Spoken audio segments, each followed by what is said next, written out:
chapter 24.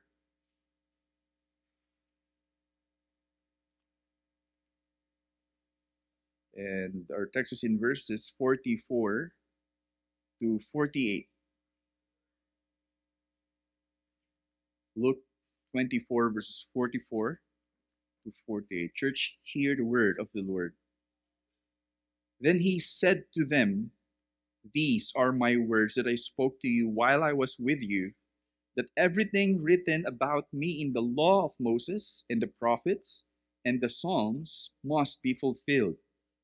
Then he opened their minds to understand the scriptures, and he said to them, "Thus it is written, that the Christ should suffer and on the third day rise from the dead, and that repentance for the forgiveness of sins should be proclaimed in his name to all nations, beginning from Jerusalem. You are witnesses of these things." Church, this is the word of the Lord. Amen. Sige po. Please be seated.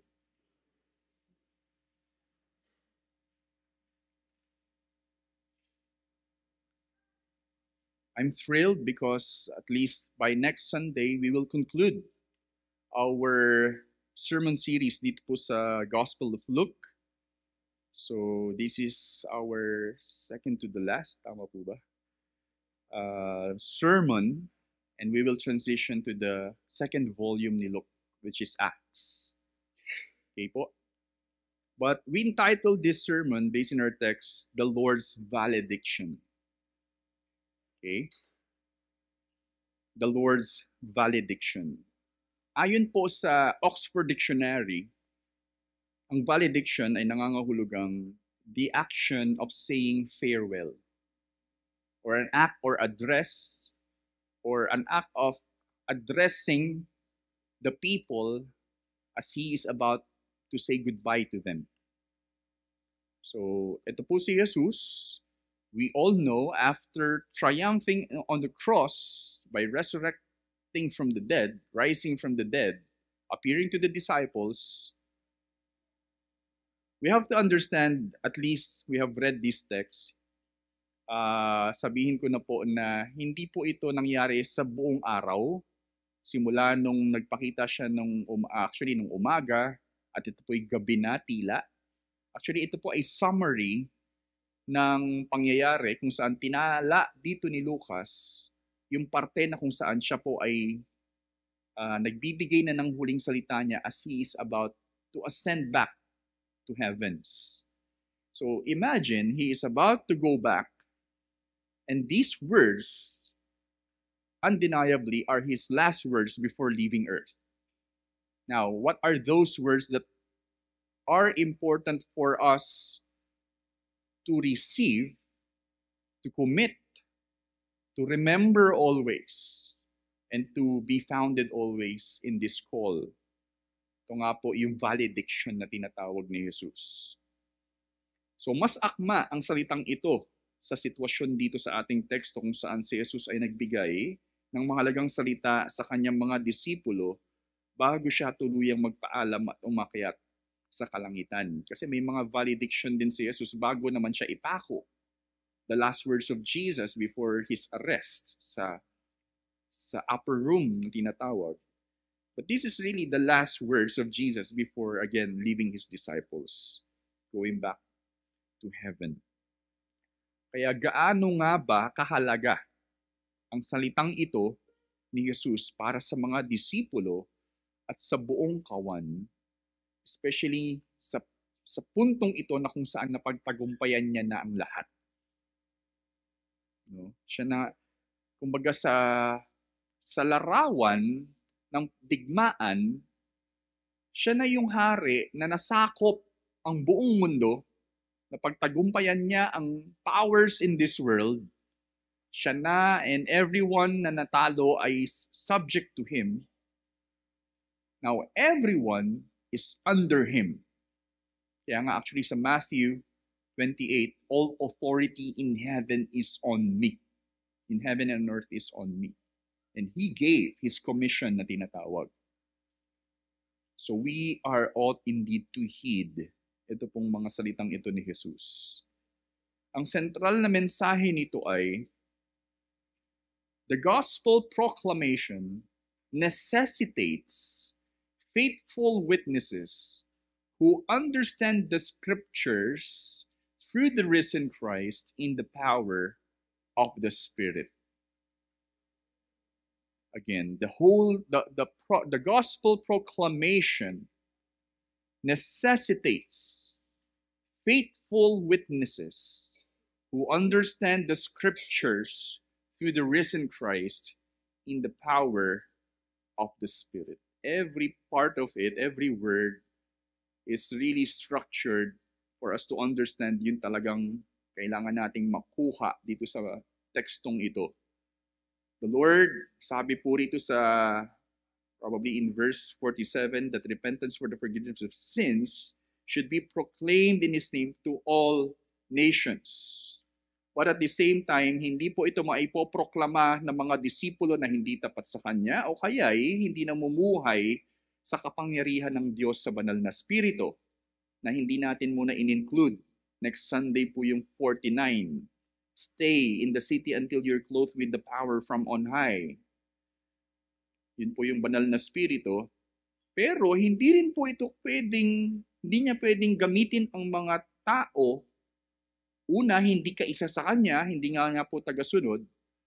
At the same time, hindi nauunawaan yung scriptures in the lens of the gospel. In the lens of His life, death, and resurrection. Kasi pinaunawa niya nga po ito sa mga disipulo niya. Why? Because it is necessary na maunawaan nila yung buong salita ng Diyos, kasulatan, actually in the Old Testament during this time, at sila ay maging saksi sa mga nangyari sa kaganapan ng mga ito. So it is true, or what we will get here in this text is, kailangan po maiproklama ang ebanghelyo ng mga tao na tapat, na naunawaan ang salita ng Diyos at sa kapangyarihan ng banal na Espiritu. Now, you may also, sabihin ko na po, contest na, meron namang ginagamit na kahit hindi nila ganun naunawaan yung salita ng Diyos, naligtas pa rin sila. Yes, but this is, I think, the ideal na sinabi mismo na itala dito sa salaysay yung nais ni Jesus. Because we may excuse, hindi ko naman kailangan alamin yung scripture talaga. Hindi naman talaga ako kailangan ng power of the Holy Spirit. No, I don't think so. So this is the mandate na kailangan nating matutunan even for us as a local congregation. Ngayon, para po sa mga bata, if you want a short understanding of this message, be filled with the Word and the Spirit as you share the gospel. Be filled with the Word and the Spirit as you share the gospel. You will be a faithful witness if you're like this. Nakatuon si Jesus dito po sa teksto sa dalawang mahalagang bagay sa katotohanan ng mensahe dito sa teksto. I think two things that we can see na binibigyang importansya ni Jesus. Una, verses 44 to 46, the disciples' scriptural understanding. The disciples' scriptural understanding. Yung tamang kaunawaan sa kasulatan. Pangalawa, the disciples' task of proclaiming the gospel to all nations. Binigyang halaga rin po ito ni Jesus dito.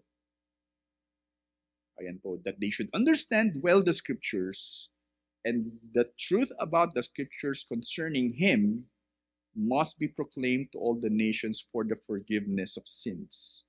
Repentance. Ayan po, una, let's start with, of course, the disciples' scriptural understanding. So sa pagpapatuloy po, at least,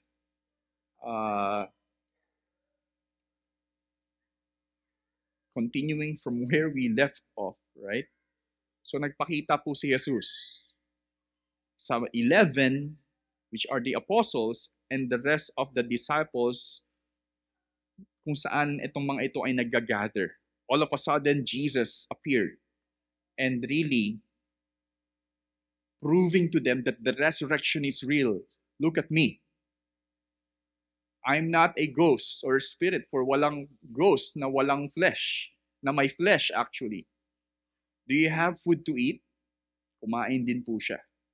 Which proves and even denies actually the false teachings of the Sadducees na wala dong resurrection, right? And apparently, ang resurrection ay importante para po talagang maselyuhan yung plano ng Diyos sa pagtatag ng kanyang kaharian. The resurrection, let's say, seals everything na nagsimula na ang pag-usbong ng new creation at yung pagtatag ng banal ng kaharian ng Diyos. Ito po ang nangyaring sunod. Verse 44. Let's read. Then he said to them, "These are my words that I spoke to you while I was still with you, that everything about me in the law of Moses and the prophets and the Psalms must be fulfilled." So patuloy po na binibigyang diin dito ni Jesus. Kumbaga, pang ilang beses na to sinabi ni Jesus that sinabi ko na sa inyo to. Right? Sinabi ko na sa inyo to. And at least dito kay Lucas, pangalawang beses niya pong itinuro yung buong kasulatan.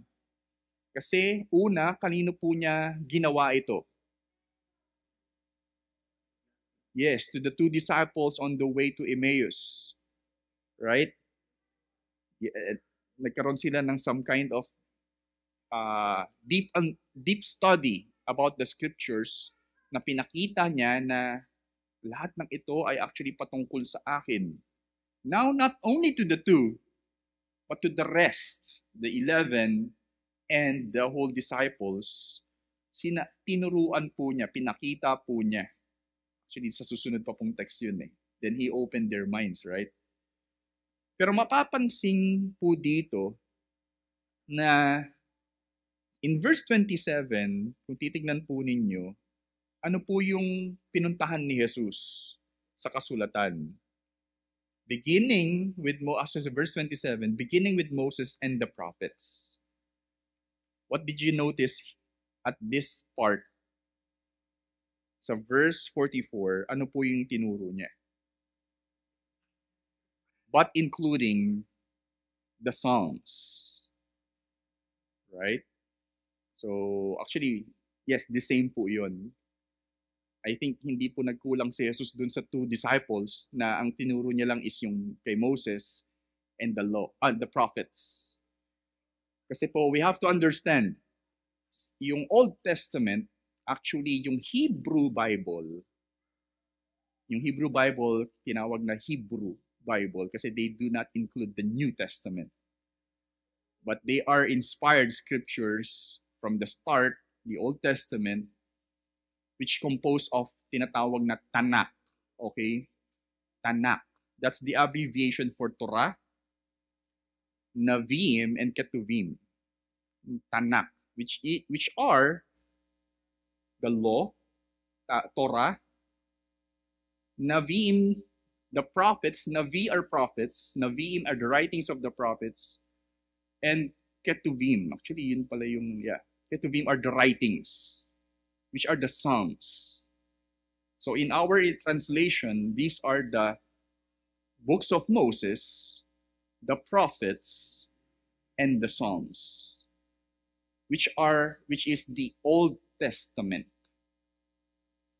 Okay, nakuha po natin for the Hebrew Bible. But for the Christian world, this is the Old Testament. Okay, technically.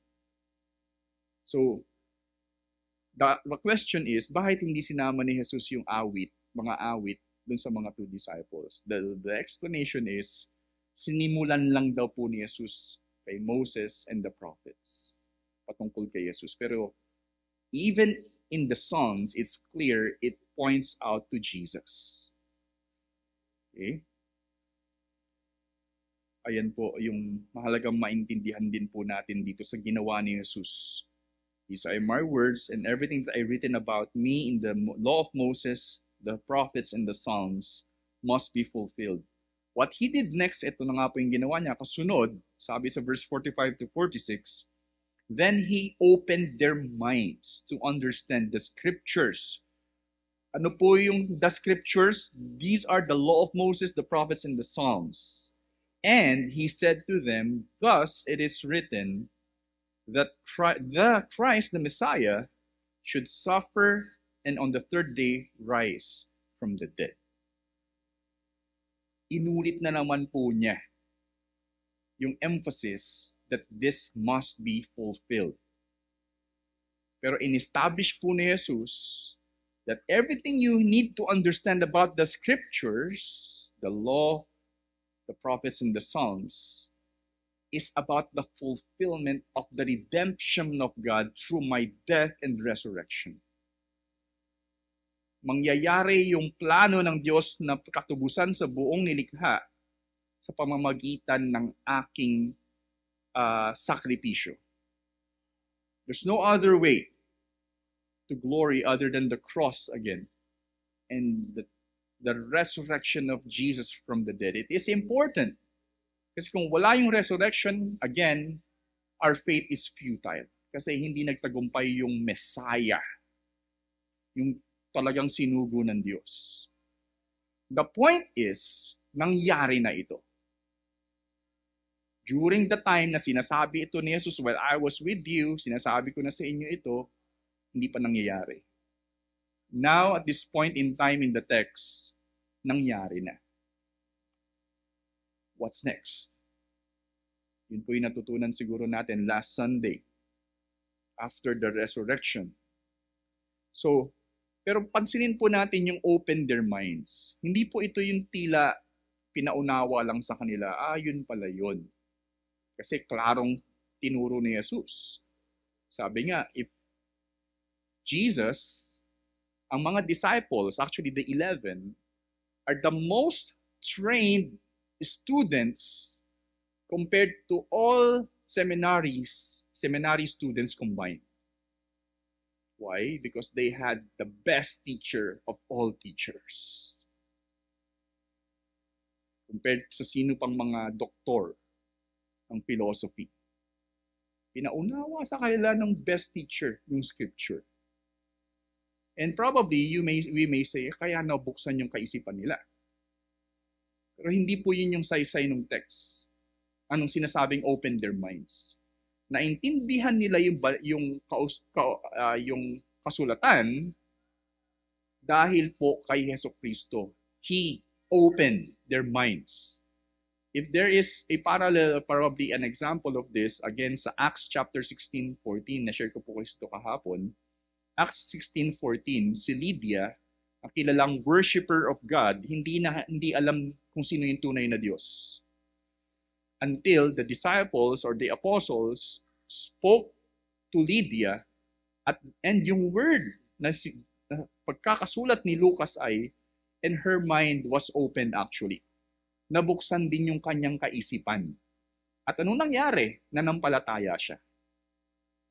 So this is not only an ordinary opening of the minds by understanding the scriptures merely, pero naintindihan nila dahil sa kapangyarihan actually sa kagustuhan ni Jesus.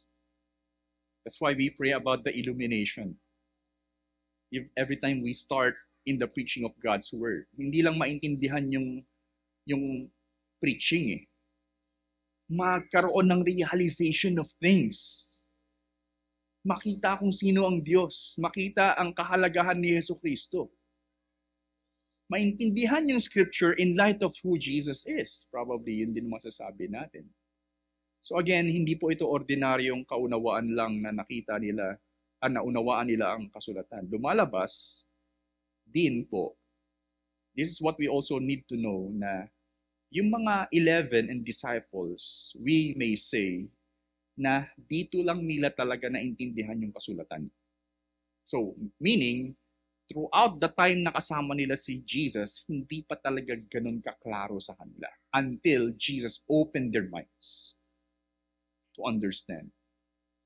That is important if they're about to be sent. Kung sila ay isusugo ng Diyos.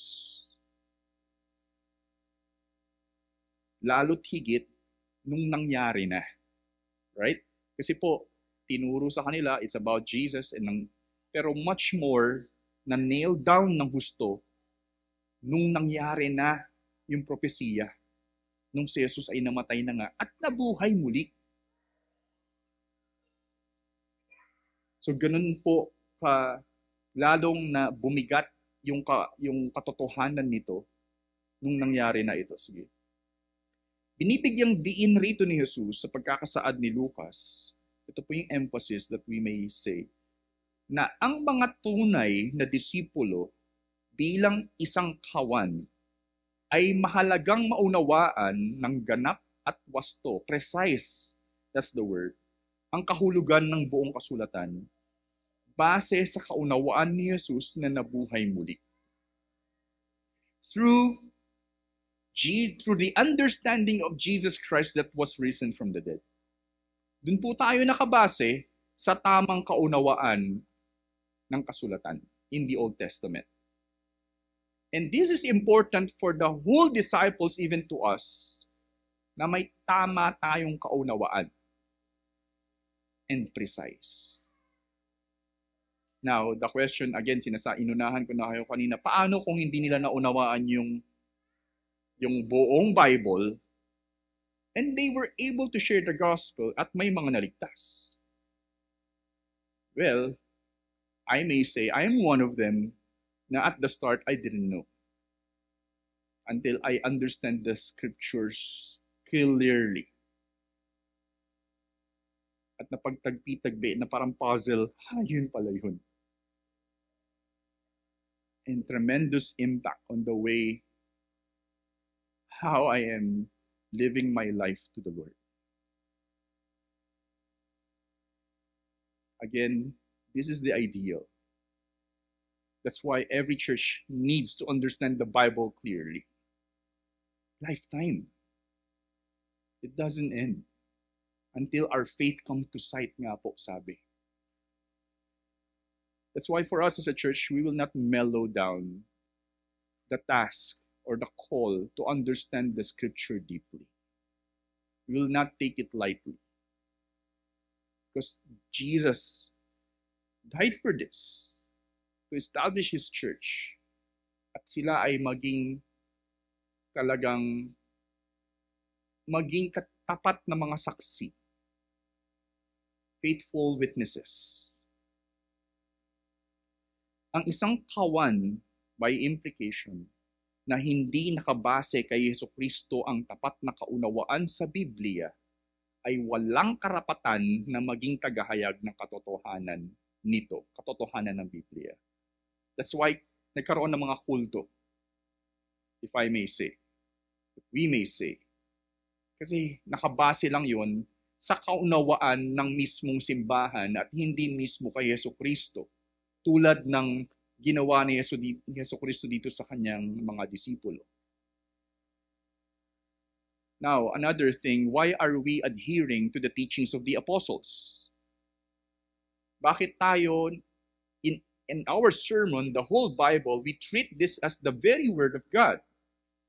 Because the law, the Psalms, and the prophets in the first place, Jesus is treating it as inspired Word of God pertaining to Himself. Sino po yung mga nakasama ni Jesus na masasabi nating kaya nating pagkatiwalaan? The apostles.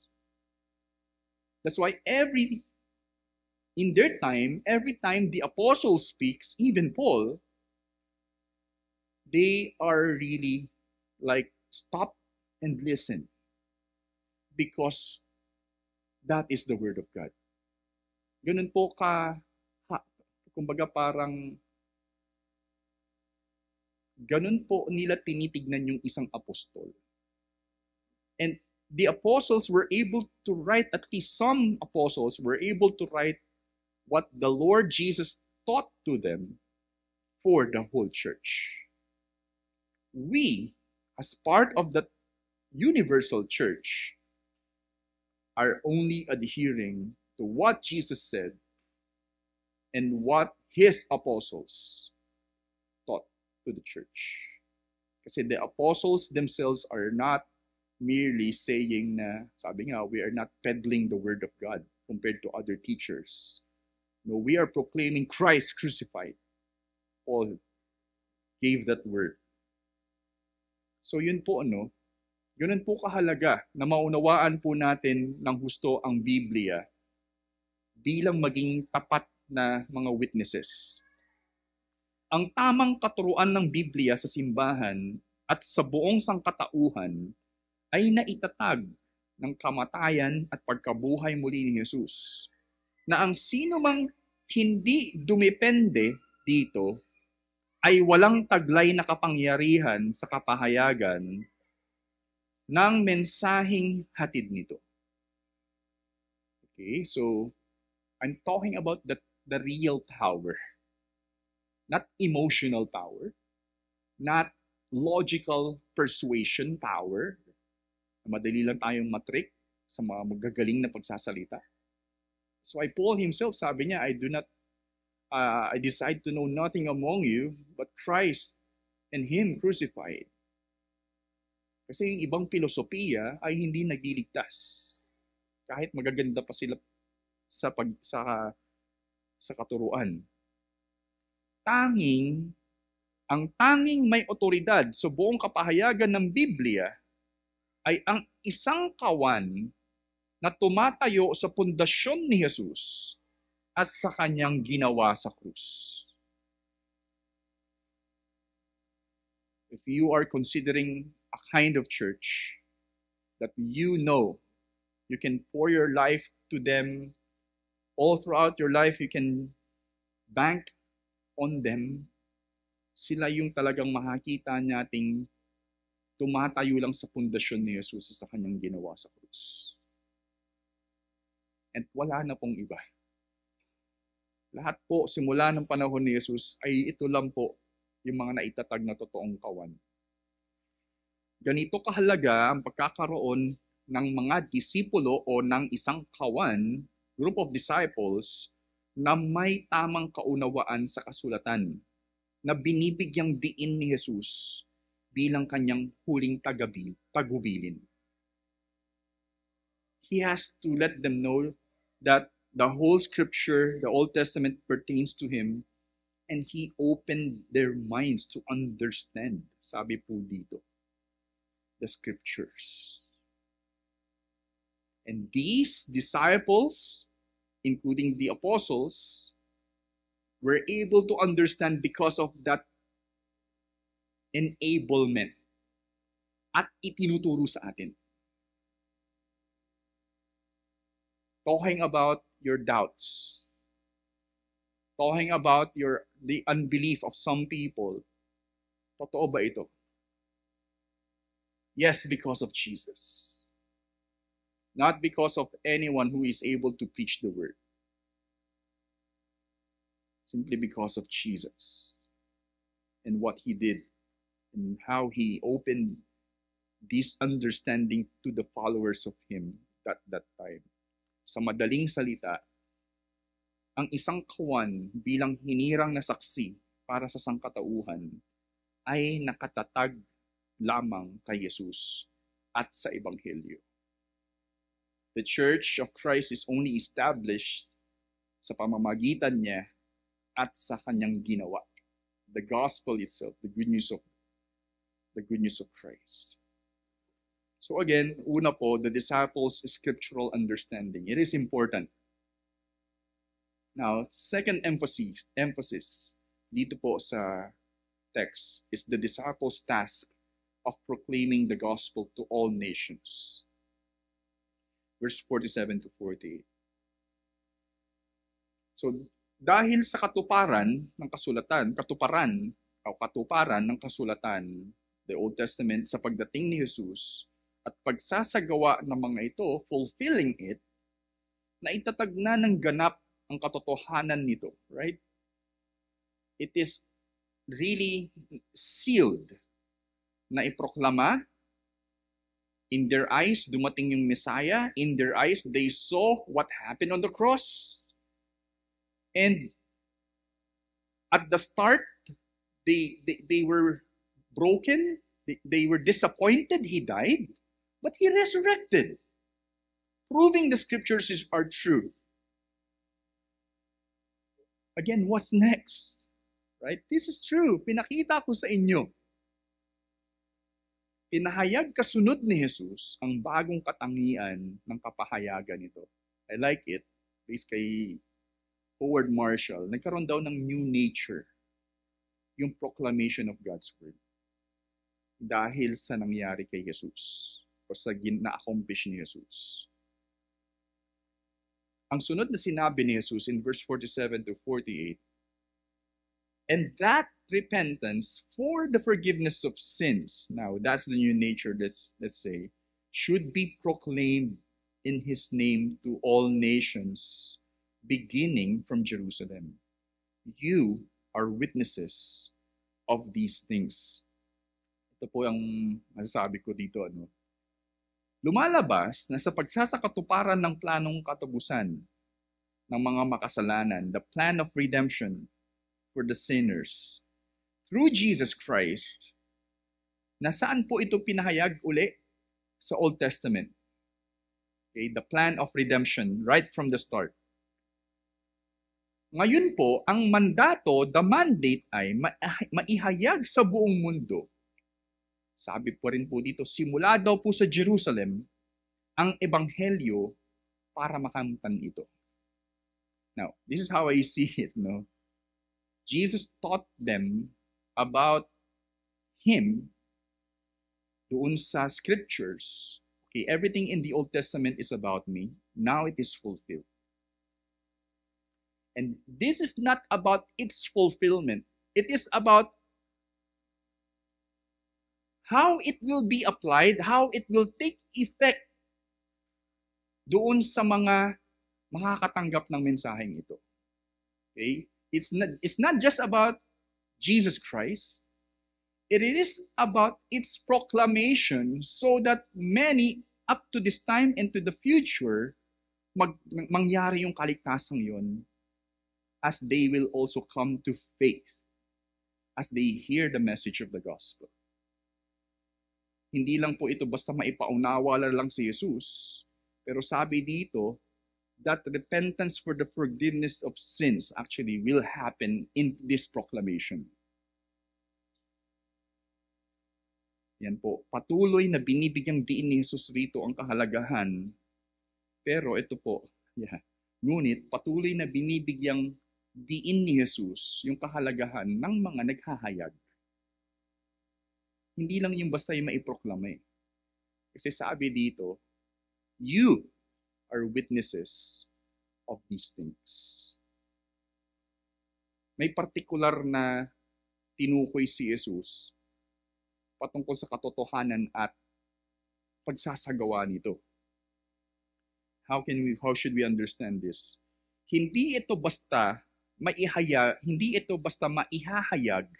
ng sino mang hindi mismo naging tagasunod ni Jesus kahit sa literal na aspeto nito para masaksihan nila ang katuparan ng mga planong katubusan ng Diyos.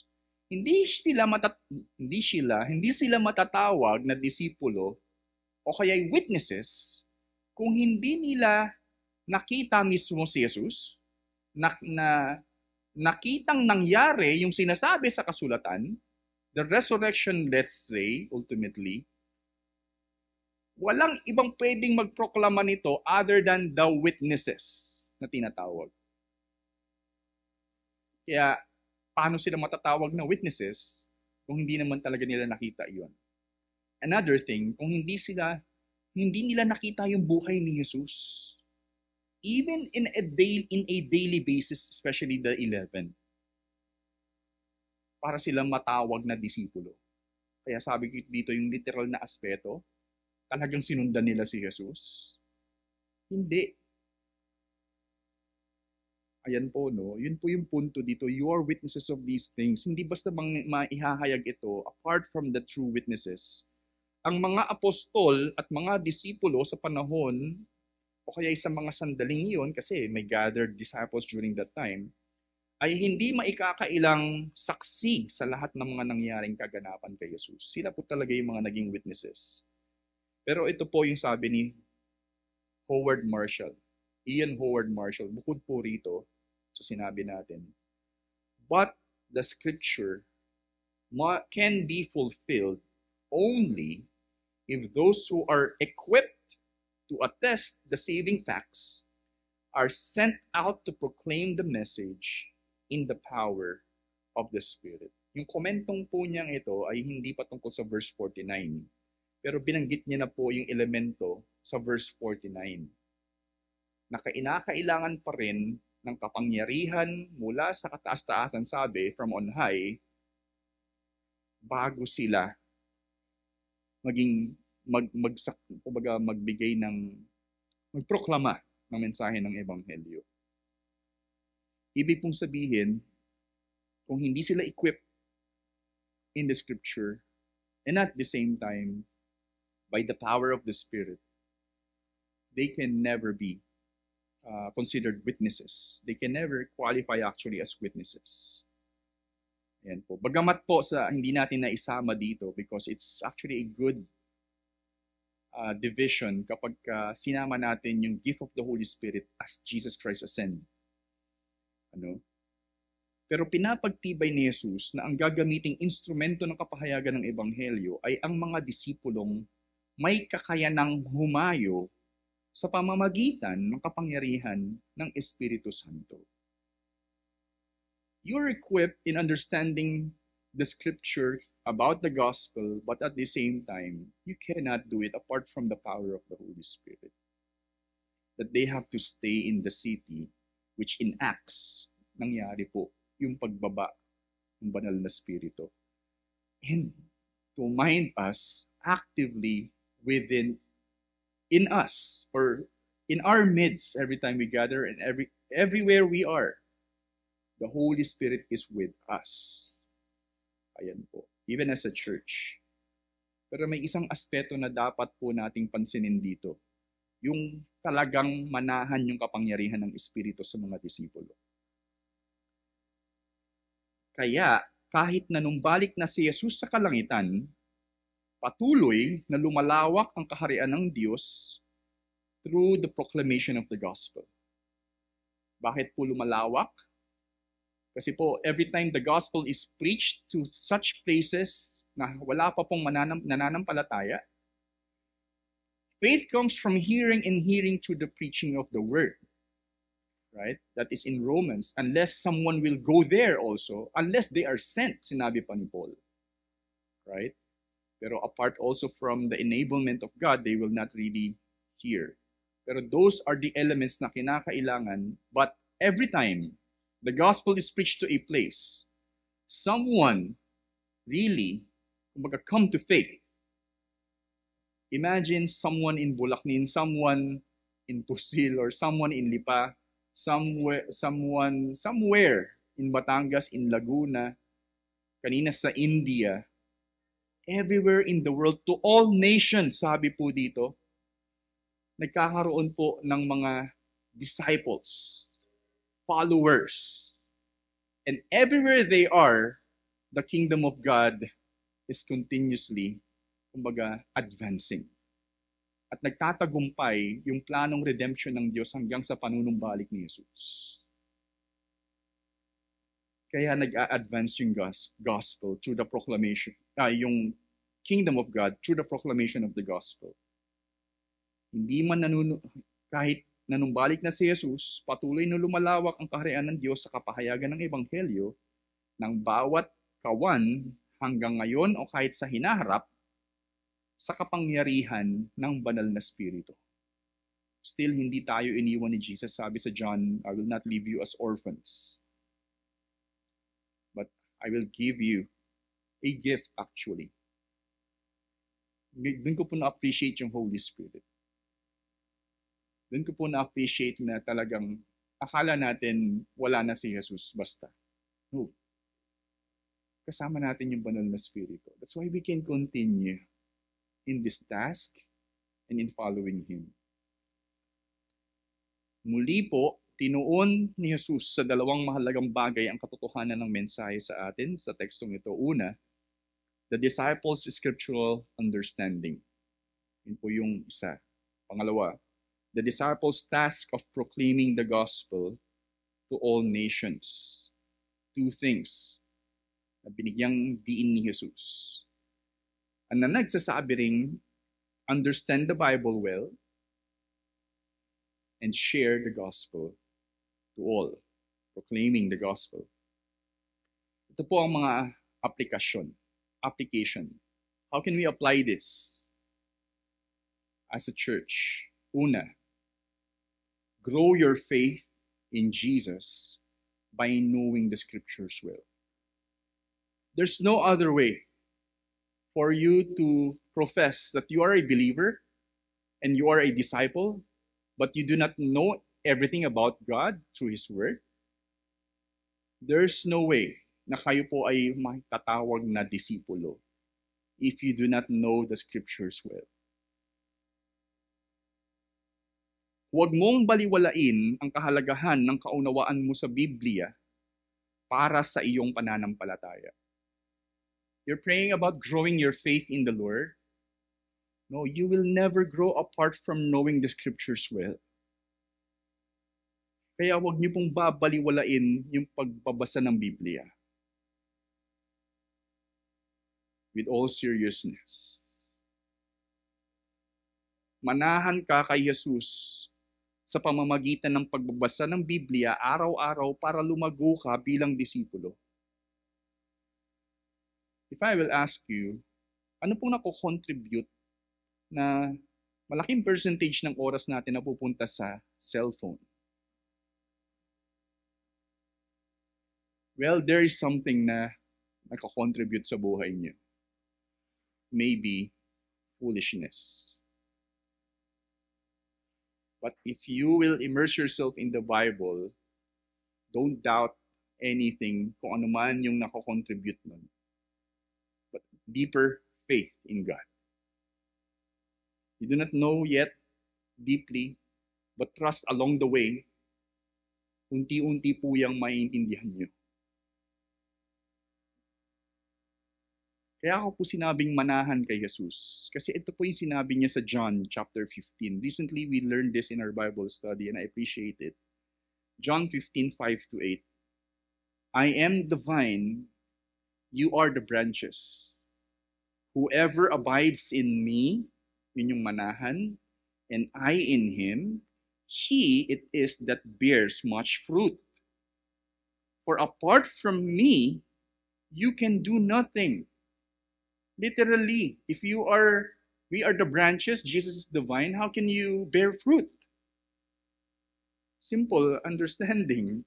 If anyone does not abide in me, he is thrown away like a branch and withers, and the branches are gathered, thrown into the fire, and burned, because you're useless.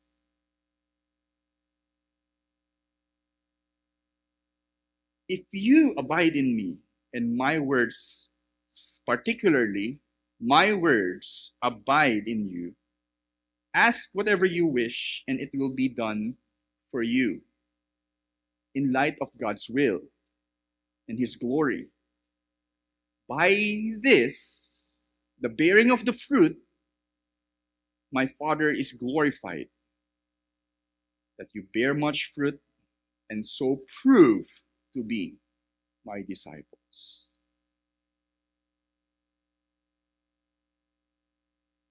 Again, apart from Jesus, you can do nothing. You will never bear much fruit, especially also if you do not abide in His word. Church, all throughout our existence as a Cruciform Life Church of Lipa, it is the only way for us to really bear fruit. na lumago po tayo sa pamamagitan ng patuloy nating pananatili kay Jesus at pagmamahal sa Kanya, pagmamahal sa Kanyang salita. Lumago po tayo rito at maging kagamit-gamit bilang mga disipulo. This is not all about educational learning, and I'm not into it. No, you need it if you are a disciple. Pangalawa, una po, grow your faith in Jesus by knowing the scriptures well. Pangalawang aplikasyon, be filled with the Spirit at all costs or by all means. Naalala ko po dati sa college, parang sa calculus, parang sinasabi na yung teacher namin, kung sino yung bibili ng textbook, ano yung pangalan ng textbook about, anyway, ay may plus points para sa grade. Ha? Sabi ko sa classmate ko, gagawin ko lang yun para may plus points. Hindi ko naman ganun mababasa talaga yun. Gawin mo lahat para pumasa ka. I think it makes sense. If that is 4 points na sinasabi ng classmate ko, gawin mo lahat. Well, I think for you to be filled by the Holy Spirit, do what it takes. Ibig kong sabihin, nang hindi flesh ang manguna sa'yo, kundi banal na spirito. That's the contrast if you're not filled by the Holy Spirit.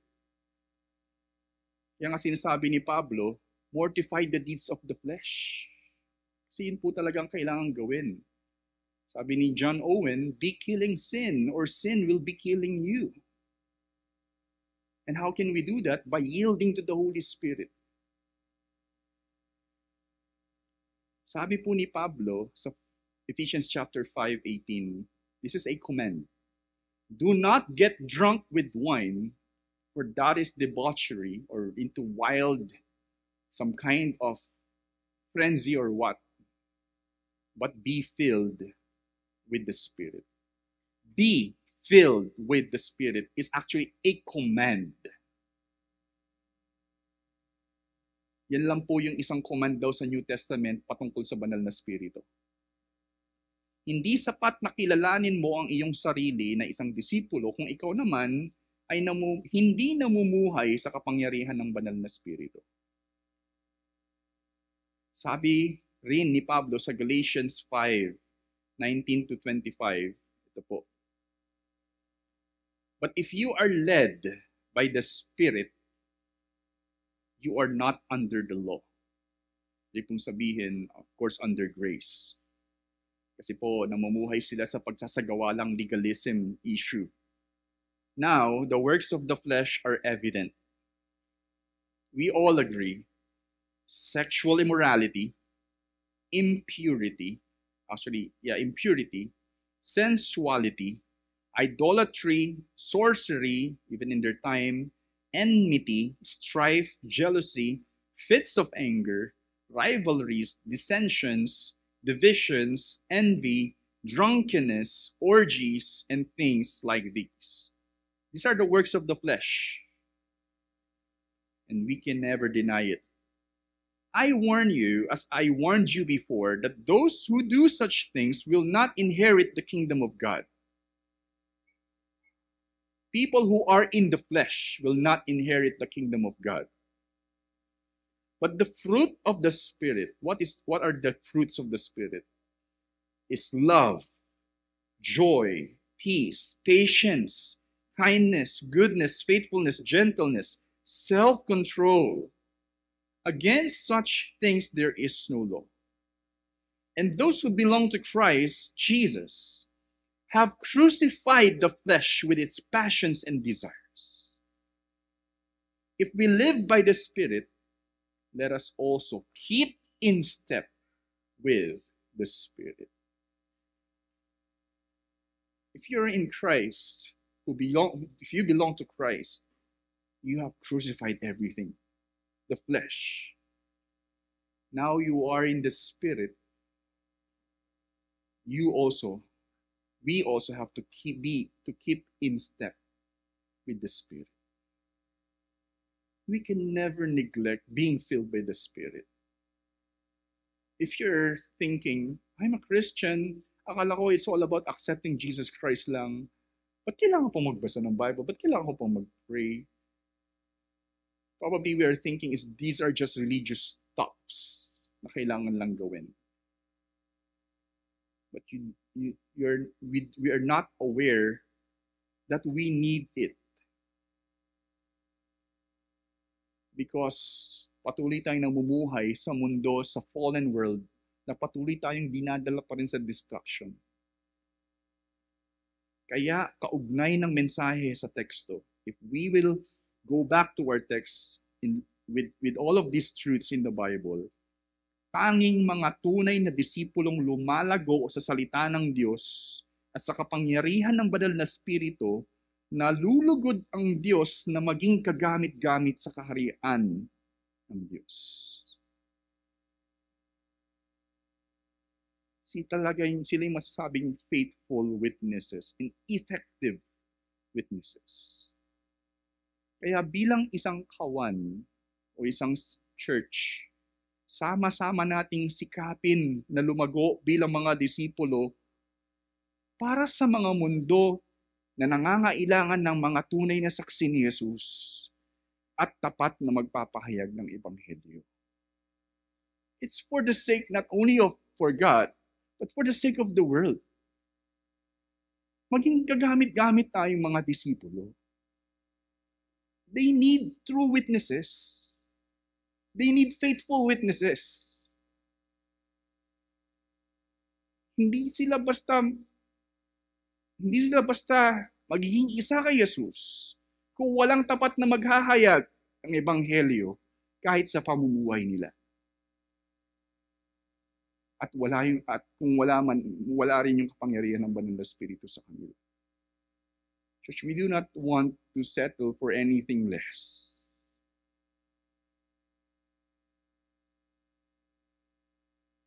Let's be faithful to God. Kailangan ng mundo ng mga tapat na mga sugo tagapahayag ng Ebanghelyo. Naway mangusap patuloy ang mensahe sa atin sa umagang ito that the gospel proclamation necessitates faithful witnesses who understand the scriptures through the risen Christ in the power of the Spirit. O kaya as I command, be filled with the Word and the Spirit as you share the gospel. Let's pray and let's have our hymn of response. Let's prepare our hearts for the Lord's Supper.